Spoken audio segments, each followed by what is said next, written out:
আল্লাহ যখন পৃথিবী বানালেন, পৃথিবী কাঁপাকাঁপি শুরু করলো, খালি কাঁপে। পৃথিবীর কাঁপাকাঁপি বন্ধ করার জন্য আল্লাহ পৃথিবীর মধ্যে 7টা টেকটনিক প্লেট বসিয়ে দিলেন। 7টা পাহাড়। 7 tectonic plates creates the mountain range on earth. এই 7টা প্লেট পৃথিবীতে এই পাহাড়গুলো উঁচু নিচু টিলাটপ্পর তৈরি করেছে। পৃথিবীব্যাপী যত পাহাড় আছে এই টেকটনিক প্লেটের কারণে। পৃথিবী কাঁপতে শুরু করলো সৃষ্টির পর। পৃথিবীর কাঁপাকাঁপি বন্ধ করে দেওয়ার জন্য আল্লাহ পৃথিবীর ভেতরে পাহাড় ঢুকিয়ে দিলেন। পাহাড় পেরেকের মতো গেড়ে দেওয়ার পরে পৃথিবীর কাঁপাকাঁপি বন্ধ হয়ে যায়। ফেরেশতারা অবাক হয়ে বলে, মাবুদ, পৃথিবীর কাঁপাকাঁপি বন্ধ হলো কেমনে? আল্লাহ বললেন, ও ফেরেশতারা, পৃথিবীর মধ্যে আমি পাহাড়কে কেটে দিয়েছি।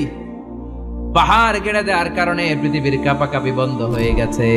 ফেরেশতারা বললেন, তাই নাকি? পাহাড়ের এত বড় শক্তি। ইয়া রাব, হাল মিন খালকিকা আশাদ্দা মিনাল জিবাল।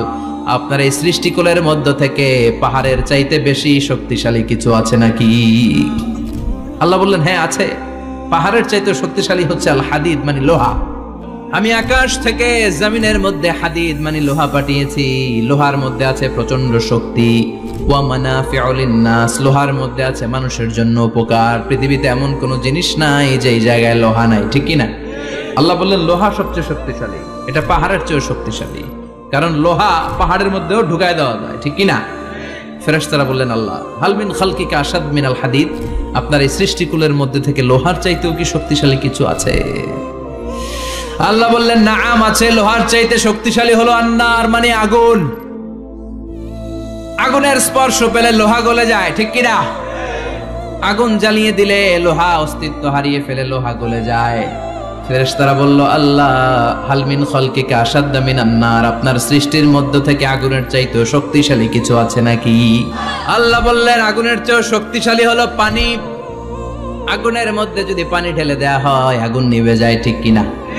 ফেরেশতারা বলল, আল্লাহ, হাল মিন খালকিকা আশাদ্দা মিনাল মা, আপনার সৃষ্টিকুলের মধ্যে পানির চাইতেও শক্তিশালী কিছু আছে নাকি? আল্লাহ কইলেন, আছে। সেটা হইলো আর রিহ, মানে বাতাস। সুবহানাল্লাহ কোন? কারণ বাতাসের ঝাপটায় পানি দোলা খায়। বাতাসের ঝাপটায় পানির মধ্যে উচ্ছ্বাস তৈরি হয়, সাগরে জলোচ্ছ্বাস হয়, ঠিক কি না? বাতাস ধাক্কা মারলে পানিতে দোলা লাগে, সিডর হয়, নার্গিস হয়, আইলা হয়, মহাসেন হয়, ঘূর্ণিঝড় হয়। পানির চাইতে বাতাস বেশি শক্তিশালী।